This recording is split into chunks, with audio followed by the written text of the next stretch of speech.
Do you understand my question? No, sir. I don't. Let me try, sir. I don't really have an idea, but hello. Please mute yourself if you're not talking. Yeah. Yes. We are I feel listening. like first off, you need to identify. Okay. You need to do what?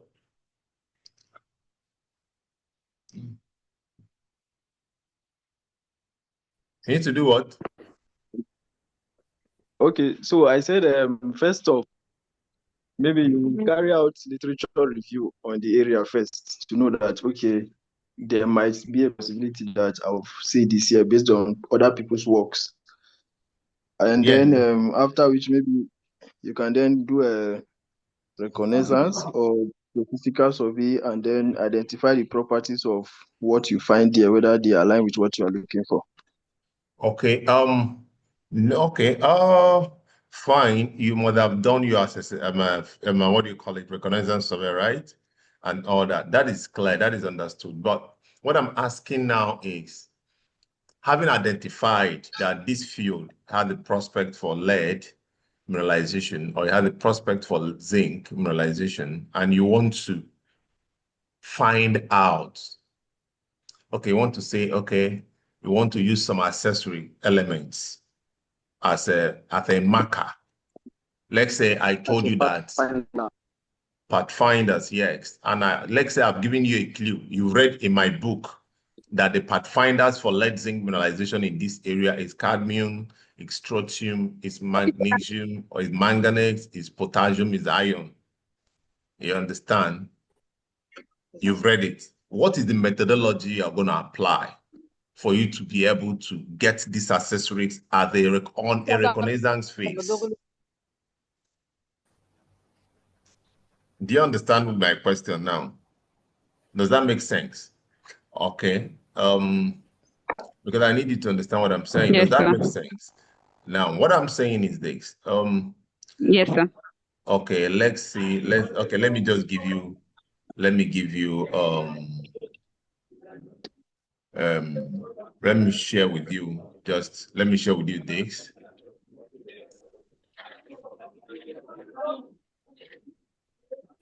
Okay, let me share with you this, first of all, so that maybe it can make a little bit sense about what I'm saying. Now, okay, let's just say, can you see you can see it, right? You can see my slide right now. Can you see my slide? Geochemical pathfinders and accessory element signatures. It's still loading. Let's see, right? Okay. Now, no, it's still loading. Oh, it's still loading. Okay, we can see it now. Okay, you can see it right now. Yes. Okay, now. Yeah, you can see it now. Okay, now let's understand this. When we're talking about lead zinc, why do we call it lead zinc? Because definitely the lead and zinc occur mostly together. Do you understand? In most places, you see the lead in the lower vernal trough as in a commercial quantity. Definitely, you see some part of zinc. The same thing with zinc in any location. Please, can you mute yourself? If you're not talking, mute yourself. This is a normal thing you should do. If you're not talking, you mute yourself. If you don't mute yourself, I'll remove you. Remove. I'll remove them. Another person will do that. I'll remove the person. Okay, so now what am I saying? If you are talking about lead zinc occurring in terms of commercial quantity in any way in Nigeria, from the upper Benue Trough to the lower Benue Trough, definitely you will see them occurring together. Some, no matter what, even if they don't occur as in the same percentages, you must see one higher than the other, but you must see signatures of each other in any of the field. Secondly, you might start seeing, if you go down to somewhere far lower Benue Trough, you will start seeing them in strong association. Another mineral is fluorite, or you see another mineral barite.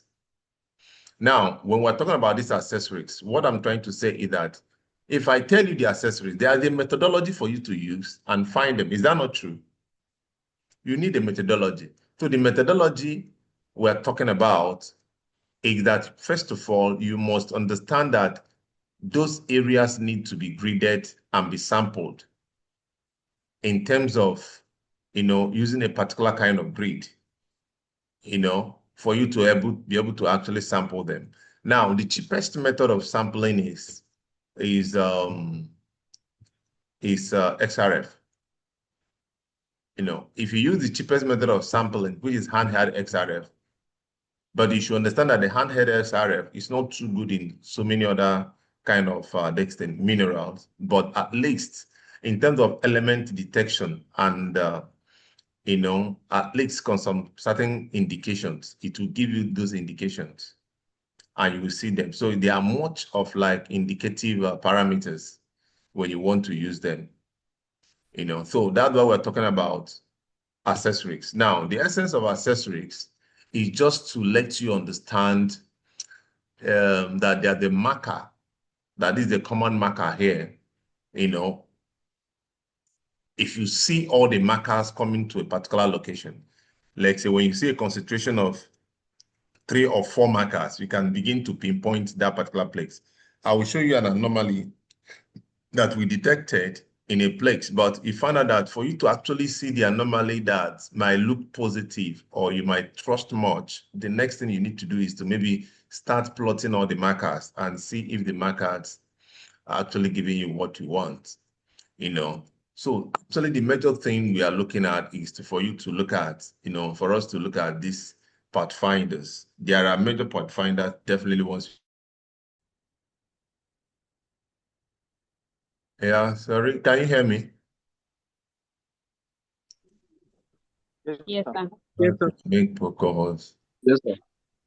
Sorry, I think I had a call. So let me reshare what I was saying.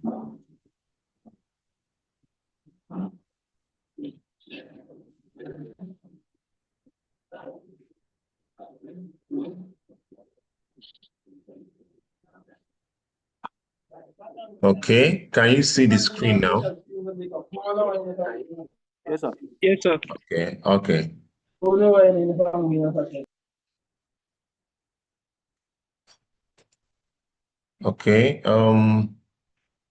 Remember, if you talk, I'll remove you. If you are not talking, you mute yourself. And if you're in this kind of training, you should be able to be in a quiet place. Why is like that? Because you're not paying 50,000. If you are paying 50,000, you should leave everything and be there. But if I see anybody that is talking when I'm talking and it's noisy, I'll remove you automatically. Like I said, if I need crowd, I know what to do to get crowd. I'm not interested in crowd. You understand? So if you are not talking, I won't repeat it again. Just mute yourself.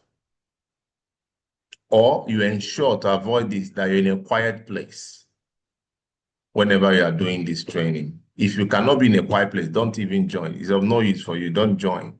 You understand?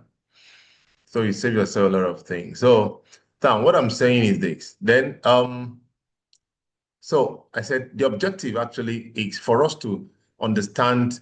Now, at the end of the day, I'm going to take you into I will take you into a live project for you to see what I'm saying in terms of accessory element and Pathfinders, and definitely how we're able to match different elements and Pathfinders, Then also we'll look at, some will match, some will definitely will not match. We'll look at some other practical approach to that. Then I don't want to go much into geological setting of Benue Trough. You can read that as theory. The Benue Trough is an old name.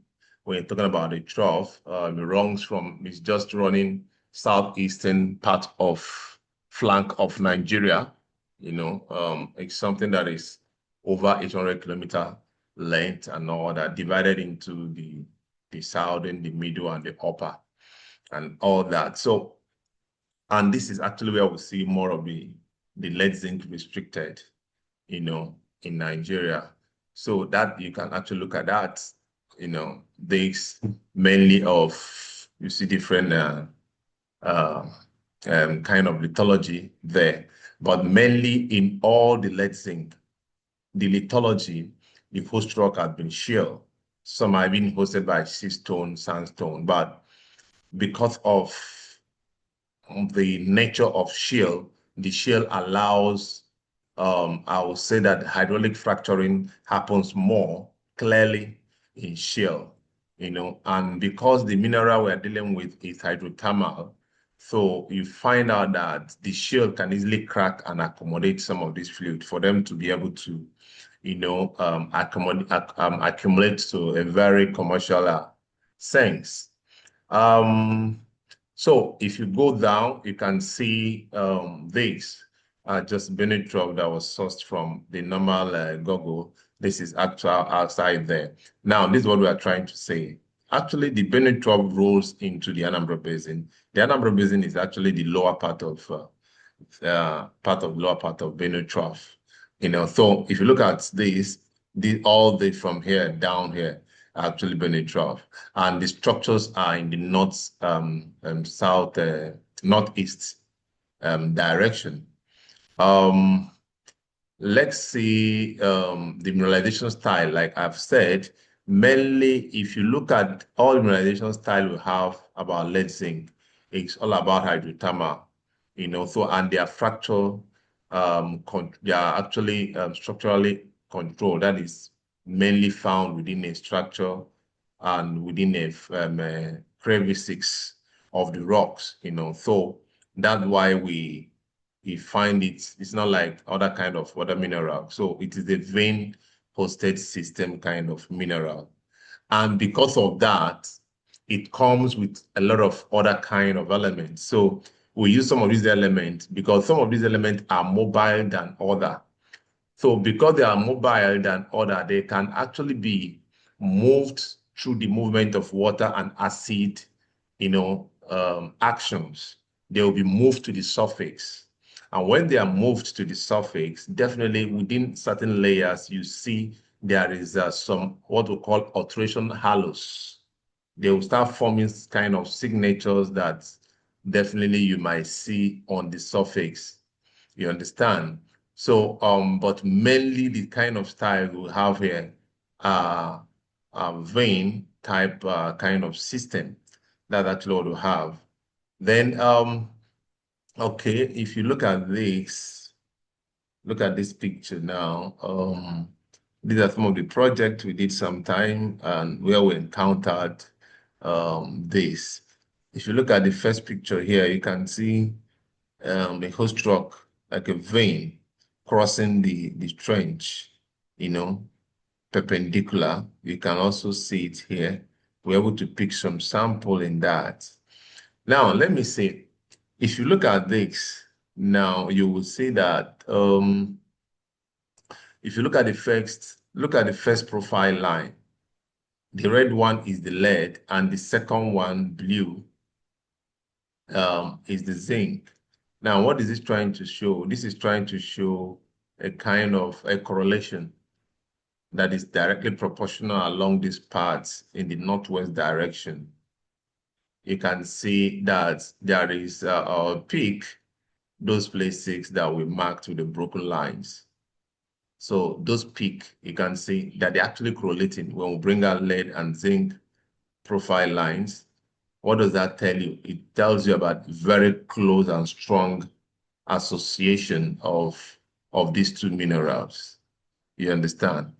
So that is actually what we're having there. Then if you look at the second one, the second one now, what the second one is doing is here is that the second one has strontium plotted, manganese plotted, iron plotted, zinc plotted, and lead plotted.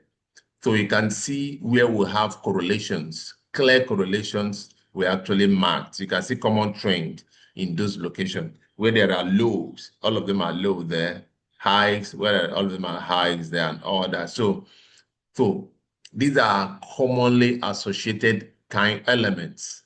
So those places that they have common trend becomes a target for you. You get it now? Yeah, you get it. So that is actually what we are trying to look at. That's what we're looking at when we're talking about Pathfinder elements or accessory kind of elements, that are mostly associated with this. So this tells you what we are trying to say here. Today, this picture today is a today's picture. This picture I'm showing you here is not from internet anywhere. This one here is internet or whatever. I think it's my technical assistant that put this. So I need to put this one too. I was just coming down from field. This is what we found today in the field. That picture you see me, one of our staff holding there. That is a pure lead sulfide. It should be maybe in the neighborhood of 75% galena, pure lead there. Then if you look at that, so when we're talking about the common accessory elements and geochemical markers, we can look at this. But in some cases, you find out that they may not be closely related. But in most cases, you have to see this in a higher number: cadmium, arsenic, silver, thallium, like in trace amounts. But arsenic and some of these are indicators of hydrothermal activities, actually. Then if you look at this, barium also, when in some location where you have some barium, some barytes, you see definitely lead and zinc. Like if you go to Cross River, all the lead zinc in Cross River mostly are actually associated with barytes. That's why you have barium in most of them. So, and also manganese is another strong hydrothermal alteration indicators. Iron and potassium, they are there. Now, based on this, I'm going to show you some of the plots we've done, to look at this. Now, but before that, let's look at the methodology we are saying here. If you look at this is a soil and rock geochemistry in lead zinc and sampling strategy, like what I was telling you. You can make your samples in different grids of 50 by 50 soil sampling at the surface between 0.5 to 0.3. These are the first stage of sampling. You can do 100 by 100, 100 by 200, 200 by 50. Everything depends on the density of sampling you want to do, and also how big the area is, and also how the structures are actually looking at. If the structures are strongly in the north-south and they are being defined, you might want to do 200 by 50 or 200 by 100, but mainly if it's in gold, we can do 100 by 50 or 200 by 50. That is mostly standard, So another thing, stream sampling sediment, you can do that also. When you get some of these elements in some of the streams around, it can still tell you that there is something around there. Or you do a direct rock geochemistry analysis by getting it directly, analyzing a rock directly to see if there are strong elements in that particular rock or wall rock alterations, which actually most of the time hydrothermal fluid form some of these things. So because of that, you find out that the fluids that form the lead zinc are actually most of the time react with the surrounding rocks and thereby altering the original rock, characters. So because of that, you'll be able to talk about alteration, different kind of alteration, whether it's characterization, serialization, or potassium alteration, or every other kind of alteration, or looking at some enrichments or replacements reactions. So all these things are indicators, but you should understand what is actually, we are not talking about alteration as a marker here today, but we are just talking about the accessory minerals, accessory elements, or pathfinder elements in this kind of mineralization. Then I won't dwell much on this. I want to go back to look at some of this, but in terms of data interpretation and all that, definitely you can use XRF, you can use ICP, which is costlier. If you must use that, it is costlier for you to use that to be able to find out everything about this. But in terms of plotting ratios and all that, is common. It's something you can easily do if you've actually done your XRF or ICP. So your results can actually be plotted in terms of ratios. Start looking at the ratio of lead and zinc, start looking at the ratio for cadmium and zinc and all that. So your geochemical maps be able to help you, place out anomalies. Now let's look at some of the case studies. I'll stop this share right now and let me share part of my project here.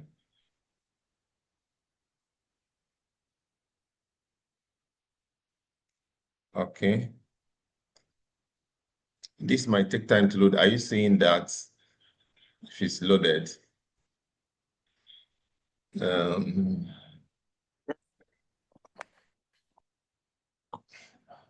Okay, are you seeing that? Yes, sir. Is it appearing right now? Yes, sir.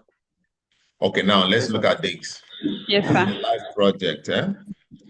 In this project now, the red ones are where the zinc are actually found. Now, this place is already drilled. So it's already known that there is zinc here. Do you understand? Now, based on this, what we are seeing here now, if you look at this is zinc. This is zinc plots. What you are looking at here is zinc in ppm, soil geochemistry in ppm. The places you see white are places that they have high, are you seeing it? Are places will have high anomalies of zinc. Do you understand? Now, the same thing here. Here, these places you see, let me show you that this place, you see this place has been drilled. Can you see the points?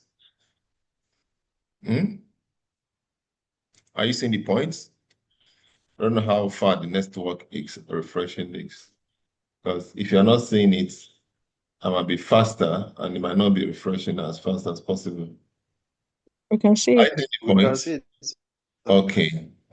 So look at it. These places have been drilled already. So definitely we understood what is happening here.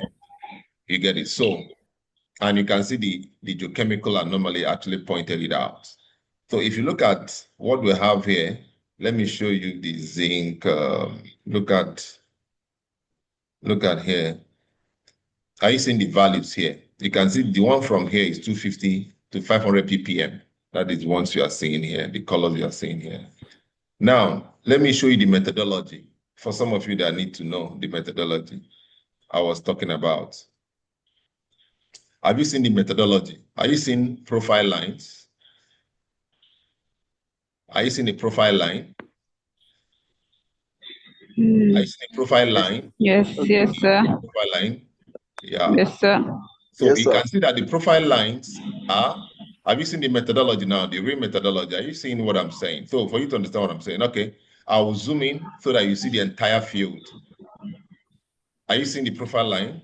I don't know, if you don't have a strong network, you might not be seeing it as I'm zooming in, but you can see the profile line and all that. Please call Barry to stop calling me and sort out his problem.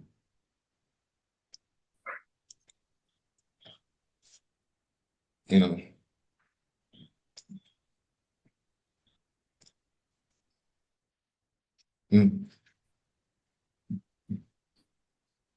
So now, what does that tell you? This is telling you the methodology that was used to acquire this data. Now, let me show you something here.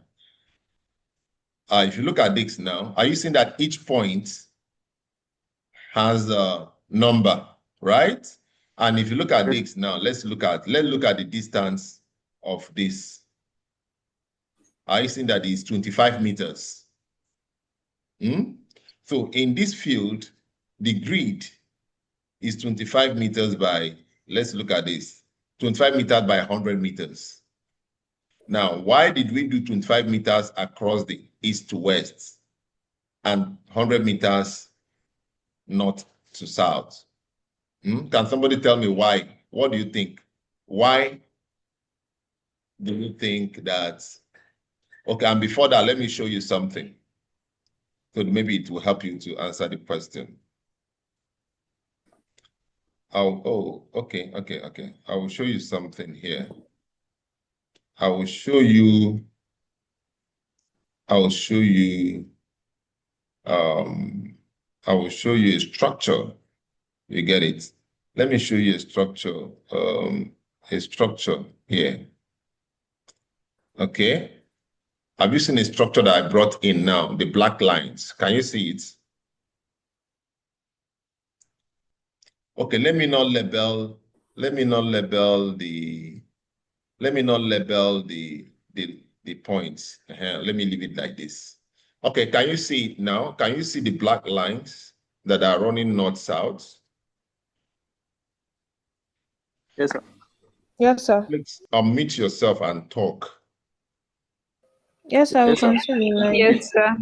Okay, now, and are you seeing the black lines and the other ones? Okay, why do you now think that the grid is in 25 meters by 100 meter, 25 meter along east to west and 100 meter north south? Why do you think so?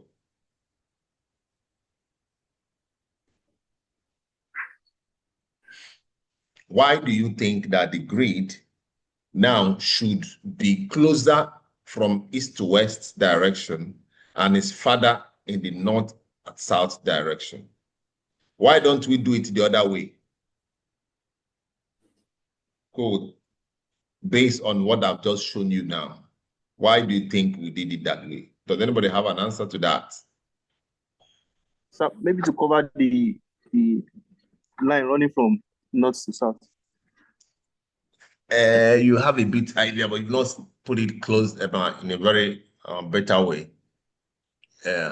Yes.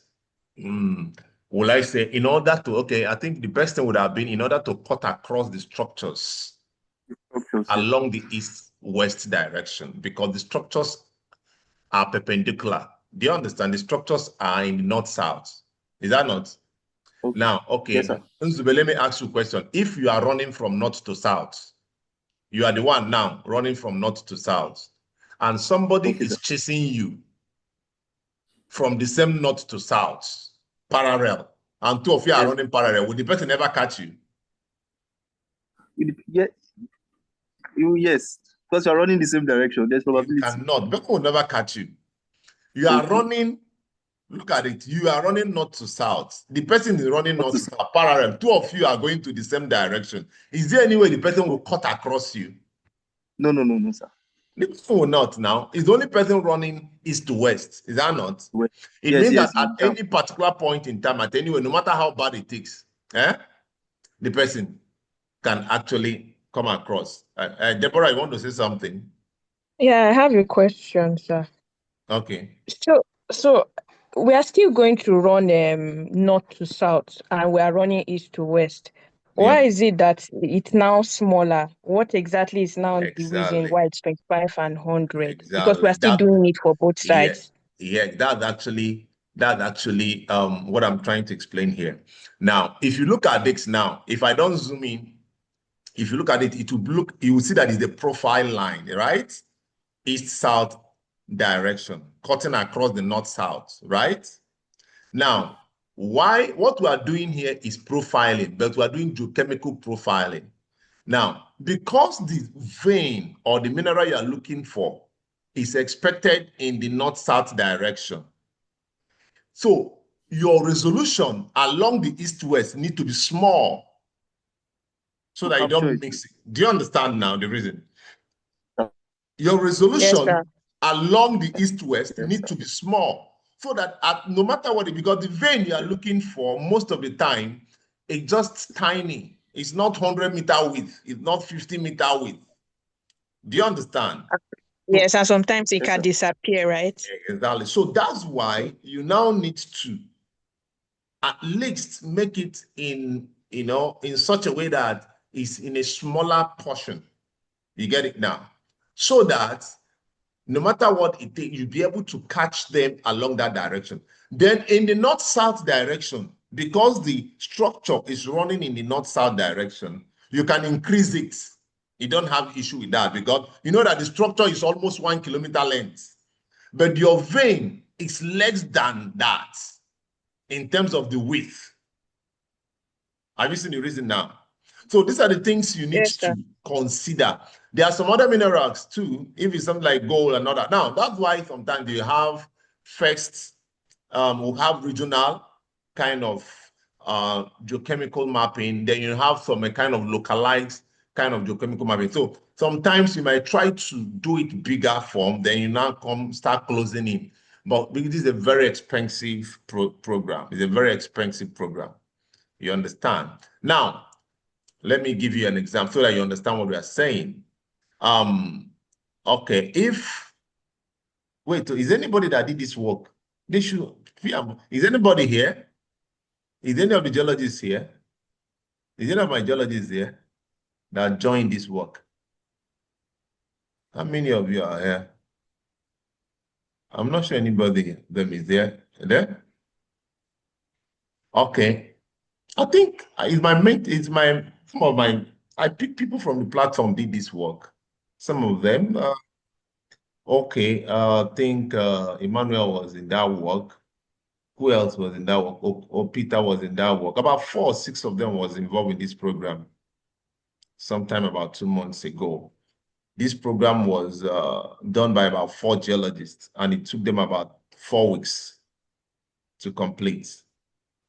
So if you look at what happened here, you find out that the sample here was about over, let me label it so that you see. The sample here was over, you can see the sample will have here number. See the sample number here. The sample number here is 4,535. Yes, sir. So you can see that the sample is very, very huge. So that is the reason. So this is the methodology. This is what I was asking you guys from the beginning, what methods, because if you don't do that now, okay, let's remove this so that you now see, let's remove all this. So you see what we are talking about. Now, the magnetic structures are out. Now, what we have here alone is just the anomalies of zinc. Now, let's remove zinc. Now, these are places we've seen strong anomalies, the red areas. So we now start matching. Remember, it's not all anomalies might be true anomalies. So, but what you're now looking at, you start looking for places that you have coincidences of Pathfinders or something using some other ones. Let's remove the drilled points too. Now, if you look at this area, if you look at this area is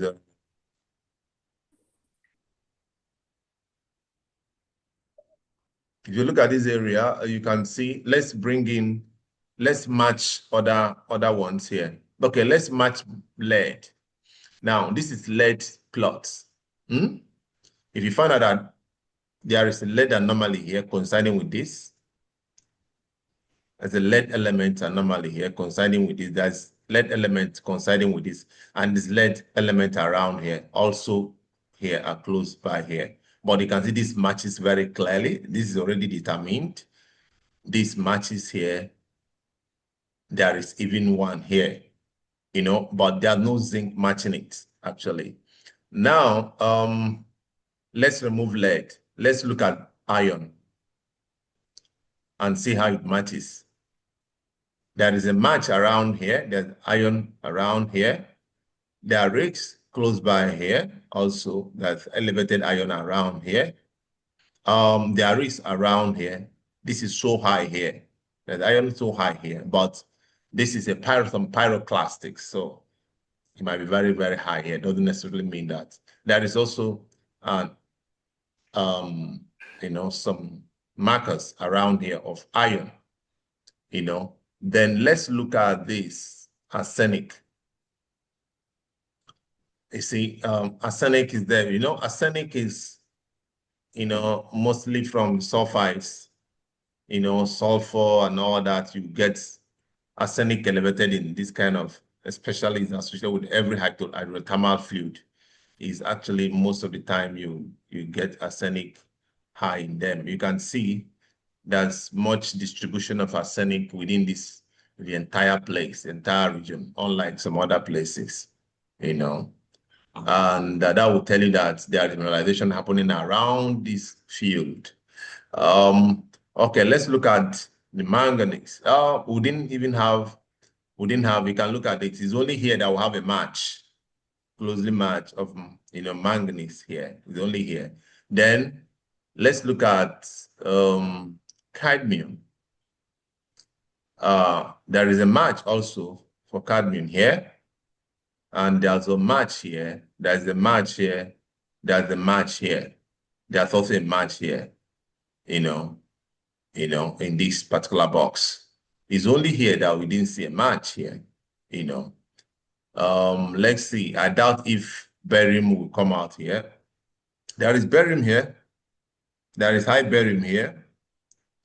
There is high barium here. There is barium here. There is barium here. You can see. So looking at this, you will understand what I'm saying. Okay, let's look at the potassium in terms of alterations. Alteration halos, potassium. Let's see. Okay, are you seeing what is happening? There is also a very clear indication. Alteration around here, potassium is here. Here is around here too. Then look at it. Then here is high. It's distributed within all these places. And here is high here. I think this place is becoming very interesting because almost cadmium was high here, potassium was high here, which other thing, whether iron or whatever, was actually high on this particular location. So you see how you begin to, so based on all these matches, you start looking at priority areas and prioritize your zones.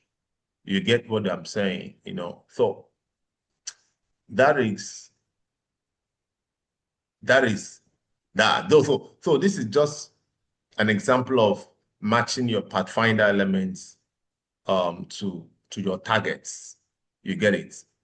Then let me go back to the slide and see if there is something I didn't finish up there.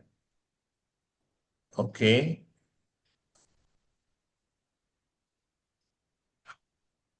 Okay, that is the case study that what I was trying to show you here. So now I've just said what I'm trying to say. In terms of integration, you don't just do geochemistry alone. Like what I've shown you, there are a lot of tools that we've integrated in order to match the geochemistry, remote sensing, alteration mapping, the structures, the trenching, combining all the geophysics, everything there. But it's just one tool, one kind of exploration tool that we just actually displayed right now in order to understand that. So it's recommended that in trying to do this, you always try to correlate it with geology because it's nothing is just a one-way traffic. You need to correlate it with geology to be able to, for it to make sense to you. The basic is geology. If the geologists are not saying yes, you can get all manner of high elements and all that. Once the geology there doesn't support what they are doing, it becomes difficult for you to get your results. So you need to maintain a very high, standard when you're sampling. When you're doing your sampling, follow all the methods or protocols that actually be recommended, and also consider your environment and some other logistic factors in taking this kind of methodology, Then I will say that you need to understand that geochemical markers are actually critical if you are going to use this tool to look at your, targeting lead zinc deposits, especially in part of the Benue Trough. But let me tell you that there are a lot of work that has actually been done in this part of the trough. You understand? So I think, okay, that is where my slide stops here. So I think, okay, I will thank you for that. Then let's all now go into some interactive sections on the things I've said so that I'll be able to bring out some other kind of point from this discussion. Okay, so now let me hear your questions. Or first of all, if you have your contributions, then we can look at that. So let's go.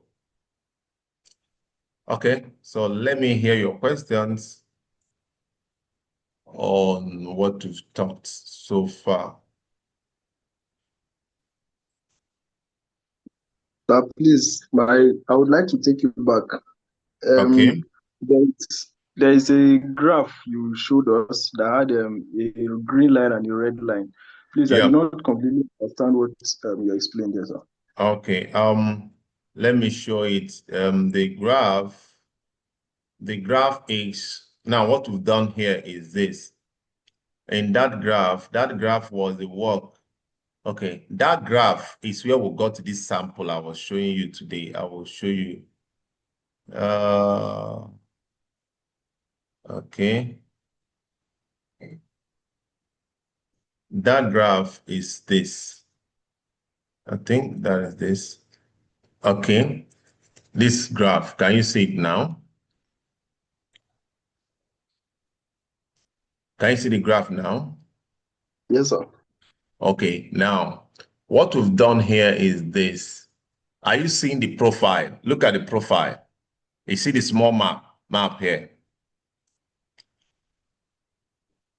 Are you seeing the map here? Yes, I can see, sir. Now, what we've done here is that you can see you can see the two circles here and there. That is where we have high lead and high zinc all coming together, coinciding. So what we've done is that this profile is what we've plotted here. Now, you can see that this place, the red one is the lead and the other one is the zinc. So you can see that this graph looks alike. They have the same curves at some particular locations. You know, now what we've done here is this. If you look at this place, they are low here.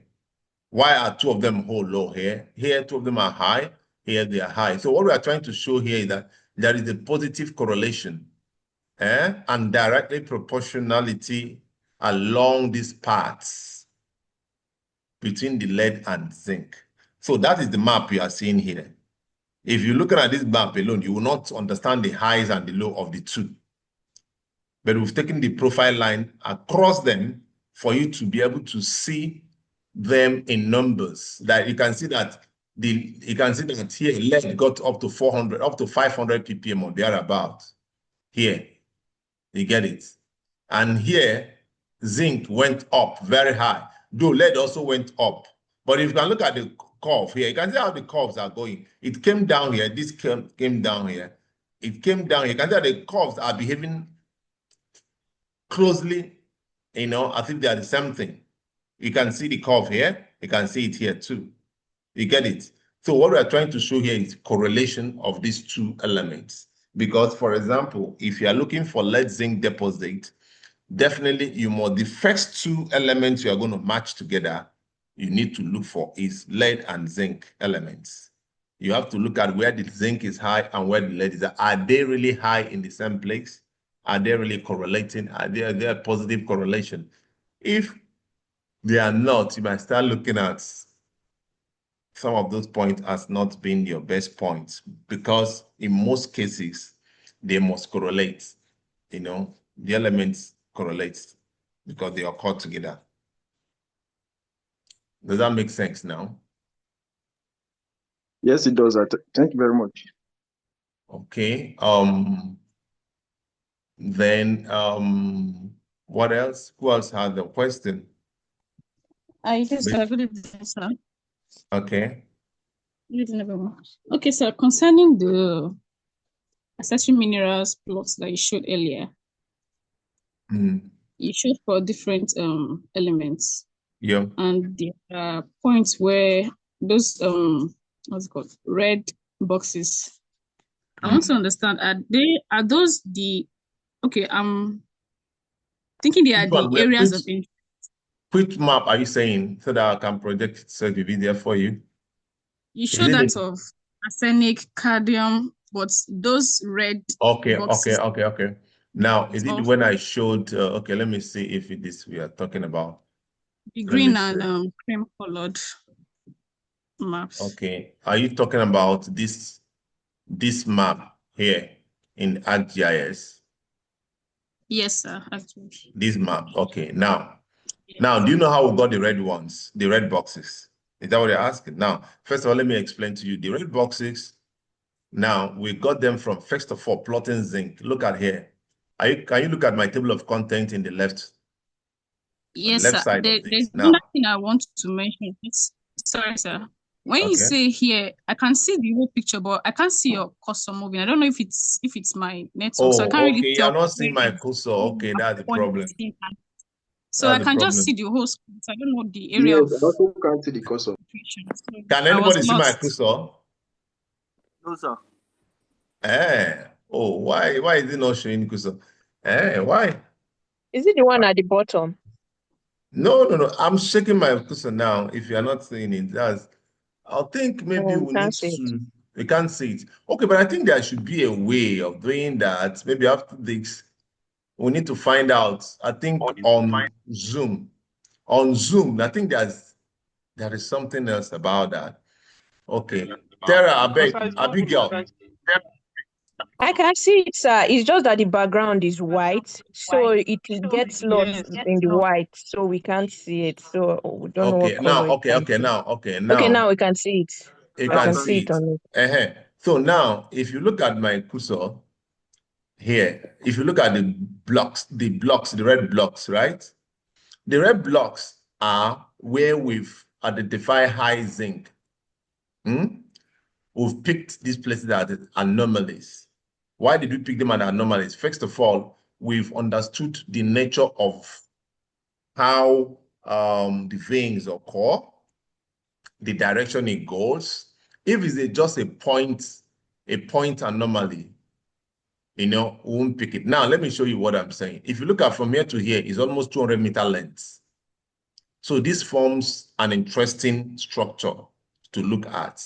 This is also 200-meter length because this is like saying two profile lines were cut across here, and they say the same thing here. Now, then here, we got the same thing. You see, why did I not mark here, even though here is high? It's because this is just a point. So it could be some geochemical issues, maybe sampling or equipment issues or whatever, but you need to see where there are double occurrences. You understand? Now, here also, you can see, but this one now, the direction is northeast, different. Meanwhile, other ones are just north south, kind of. This is the only one that is a bit northeast. So we are looking at it also to understand why. Because in terms of what we already seen in others and know, the zinc is not in the northeast, though the regional structure is in the northeast. Do you understand what I'm saying here? Yes, I do. Thank you very much, sir. Okay. So, okay, then that is it. So which other question do we have? My time is up.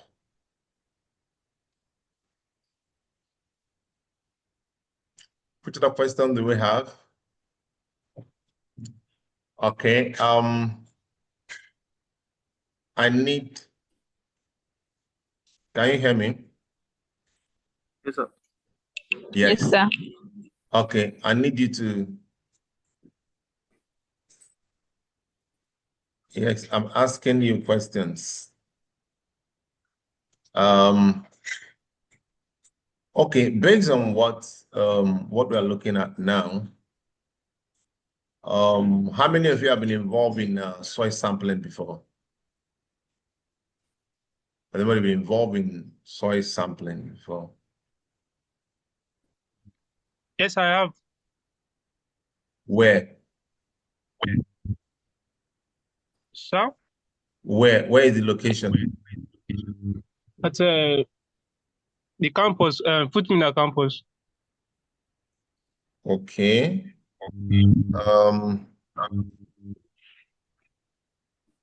What kind of can you take us in terms of what EV we use? Okay, mine was just a geotechnical Huh? it was so geotechnical properties of the soil sample. Okay, but it's not something like a graded form. Sir?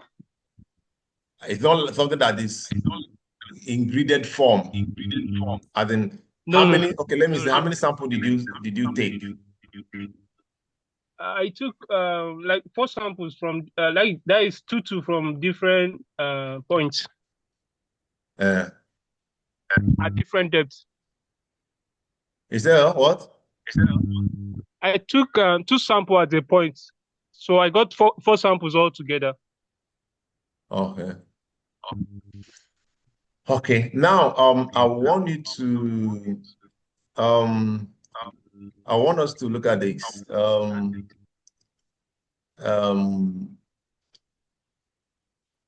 To look at this, you can take it down, but we'll discuss it.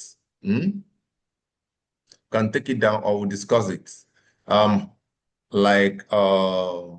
Okay, Abigail, I'll send it here. All right, sir. Have you seen that? Yes, sir. Everybody already seen that.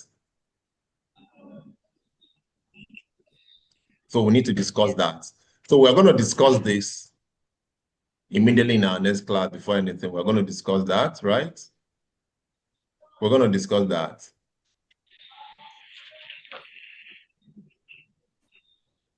Now, if we have maybe high arsenic concentration in a soil, what does that typically suggest to you immediately? What comes to your mind? Would you say it's presence of barytes? What comes to your mind? Will it be background alteration?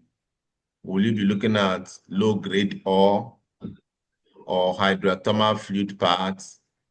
What comes to your mind?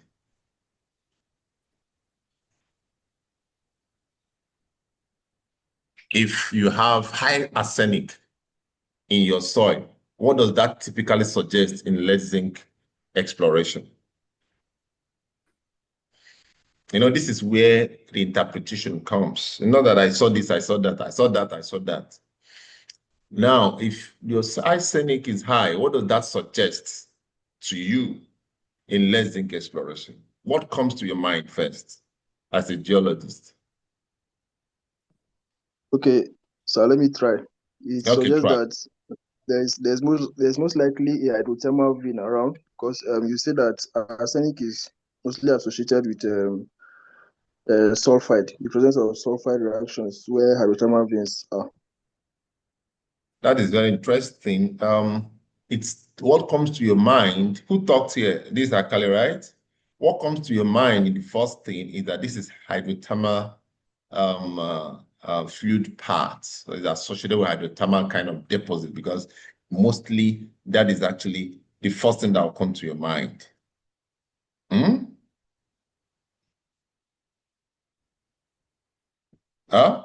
If you are looking for barite mineralization in a lead zinc system, for example. Yeah, hello? Hello? Yes, sir. Yes, sir. Yes, sir. Please, Yeah. can you come again? Yeah. Network If you are tracking barites in a lead zinc system, what element will be your best element to use as a marker? It should be arsenic, sir. Huh? Arsenic. Arsenic?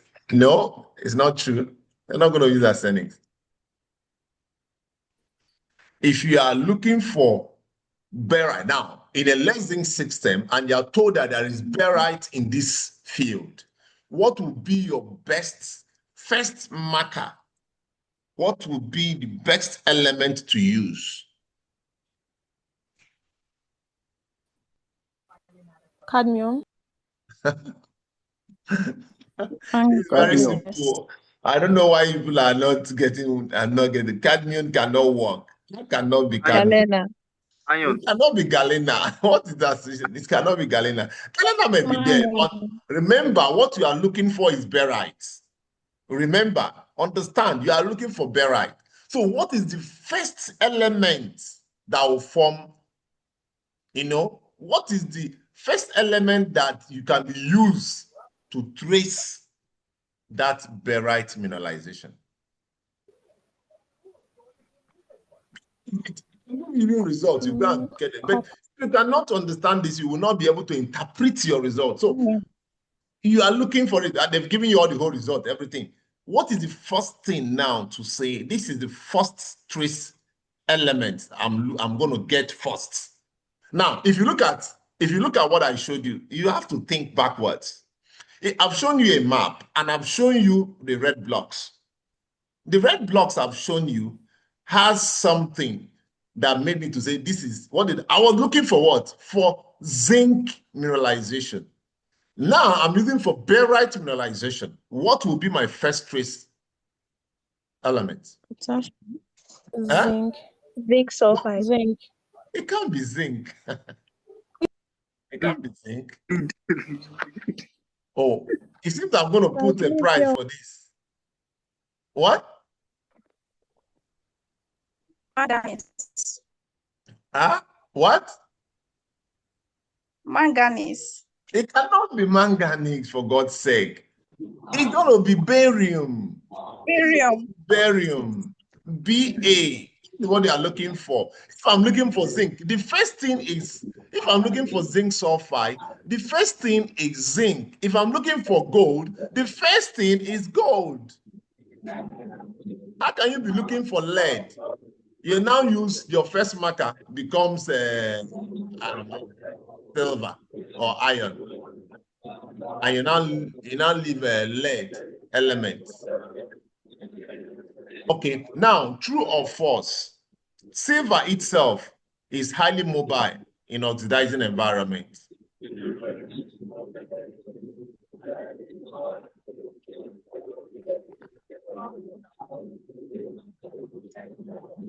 Did you hear me? Yes, sir. What was the question, please? I say the question is silver, Ag, silver as an element is highly mobile in an oxidizing environment. Is it true or false? That statement.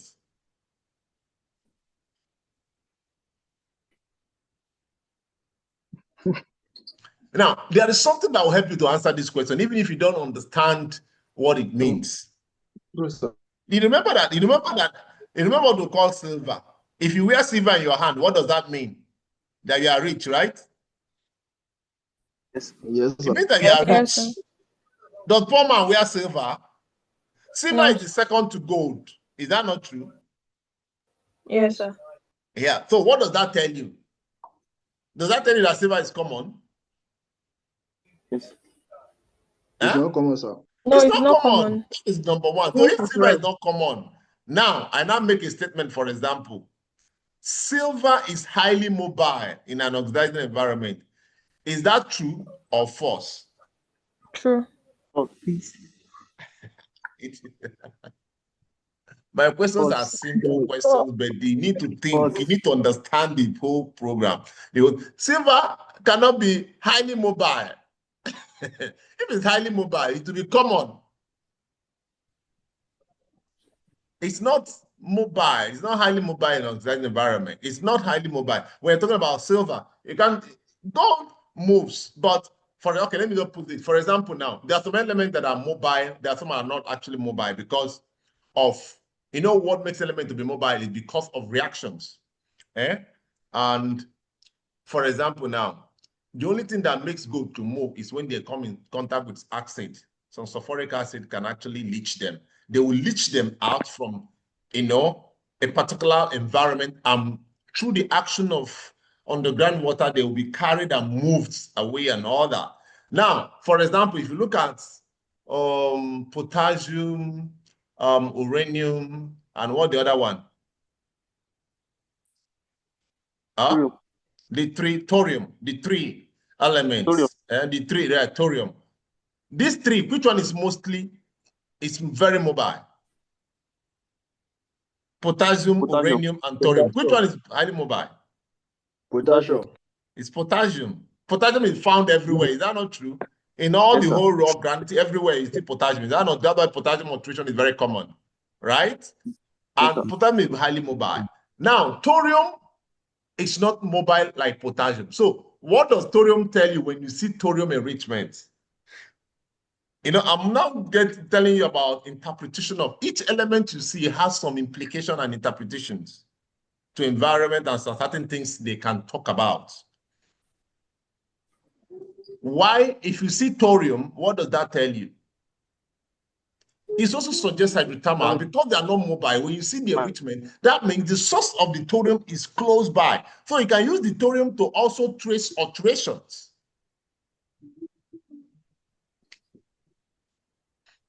I don't want to go deep. I just want to restrict to what I want to tell you today because I don't want to confuse you, you know, but I want it to imply, I want you to imply, you know, for it. Okay.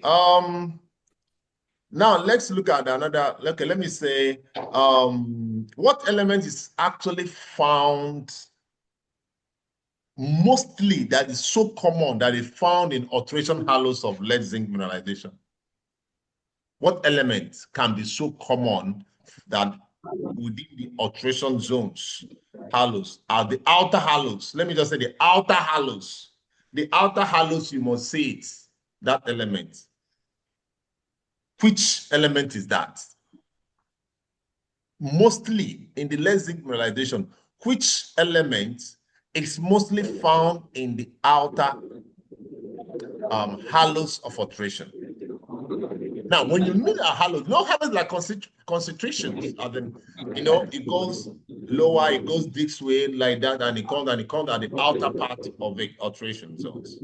Because the alteration has even different layers and chambers.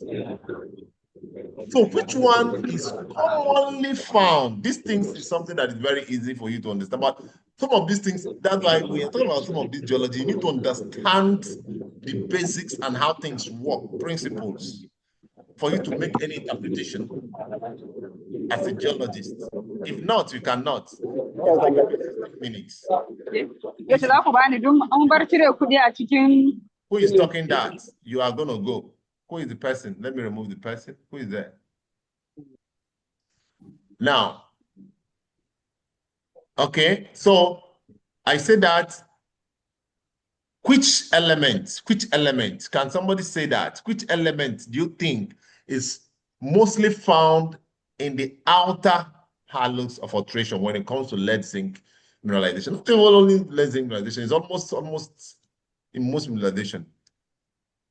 Which one? Iron, sir. It's not good. You think that's the mineral, that's the problem here. You know, it's something you should understand. There is a difference between mineral and elements. Elements are single atoms. Minerals are a combination of these atoms that forming a compound and all that. You get it? If I say zinc as an element, zinc sulfide is a mineral. So zinc does not just occur, it occurs as zinc sulfide, then one can occur as lead and sulfide, lead carbonate, and all that. So all those are mineral. But for you now to remove this, and you know, for you to separate the zinc, you now go into other kind of separation. process. So, which element is found in outer halos of alteration when it comes to lead zinc mineralization? Iron and arsenic, sir. Yes. Who said that? Alkali, sir. Alkali. Okay, that's a very interesting name for today. Because I think most of the time, I don't actually people questions. So I wouldn't be picking. So next, it would be easier for me to pick anybody's easily. So I won't be telling Abigail, please look for. No. So iron is the game. Boy, where you go, you see iron. You see iron on the surface, you see iron everywhere. Iron and manganese, in short, when it comes to lead zinc, iron and manganese, you see them, on the surface. Just test, you see iron higher. Is that not true? Yeah, so you that also you've tested more than 10,000 samples. I'm not saying these are the things. So you see, when you are doing some things, you understand what you are doing. It's not just doing it. So these are the things I'm saying. Do you have any other question? I have only, because I've done 15 minutes. So I can close. Then I've given you discussions. Go and work on that. In short, what I'm going to do is let's discuss that. Write your answers to that. Abigail, there's something that we are going to do. We're going to form a folder for some of these discussions, each person's assignments. So you can just lodge it into that folder. Everybody will do it. So when we come, we will discuss it, what you've done. You understand? So, but that folder definitely has to be formed so that at any time we can actually access it. Right, so for the day class, the man of in your minutes, the man of the match today is Alkali Yaradua Abraham. This is how I'm picking my people. Do you understand? Thank you, sir. So yes, sir. I've named him as the man of the match. So he's a person that's like what I'm telling you guys is that, like, what I'm doing here is like I told you that I don't even need crowd. I don't even need up to 10 persons. I just need 5 people that are highly consistent, that I will not charge. Time will come when I know you won't pay. I will charge you if I want to charge you. With the time I'll charge you, you understand what I mean by that.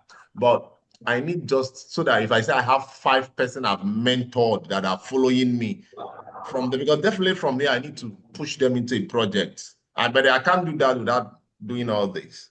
So that's just the major essence of our mentorship class. You are not here to waste time on people who want to go and do a movie or want to run order. No. We're not interested in that. Everybody here is not going to be a professional in the field or anything. Some people want to understand the knowledge, use it for some, other things. Some people just want to waste time. Some people want to be, when they are talking, they are in the background watching film or talking or on the road walking.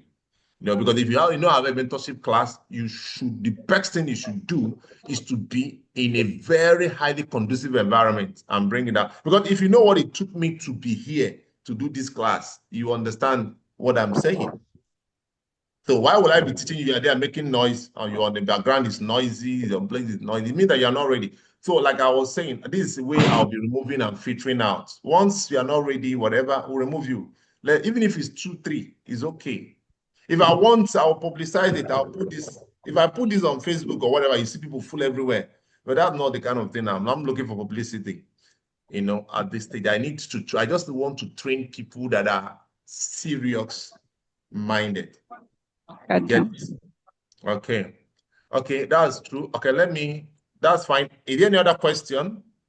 We have the discussions now there, so let's do that. If you don't have any other question, we're going to close. Let's have our pictures there.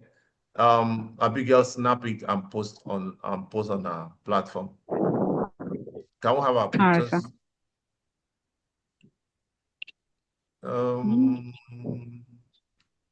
Can we have our pictures? How does this in Abigail? You're the only one showing now. Where are others? You're not the only fine girl here now. Mitchell is fine too. Where is she?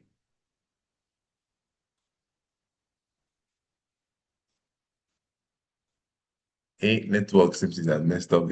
Are you getting your own grid? Is it coming out?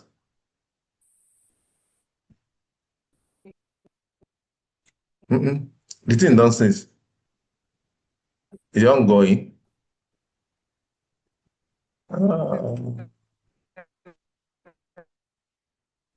It's not working now. Done, sir. Fine.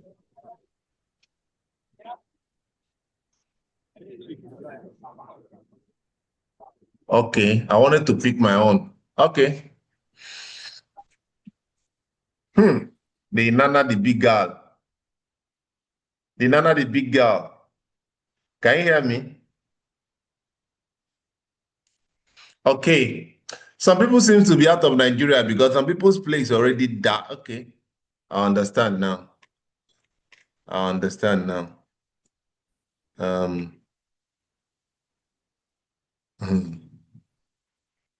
Okay, I've picked mine. Okay, that's good. So thanks for coming and I've not ended the meeting. Sorry, I went off. I said I want to end the meeting. So just have a good night rest and enjoy your day. Just attend the discussion, questions. So bye for now. Thank you, Good sir. Thank you, Yeah. sir. Bigger, you can also post the discussion question on the platform. You didn't post this on the Telegram mentorship class, right? You also need to remember to post there. Anything you're posting, post on the two places.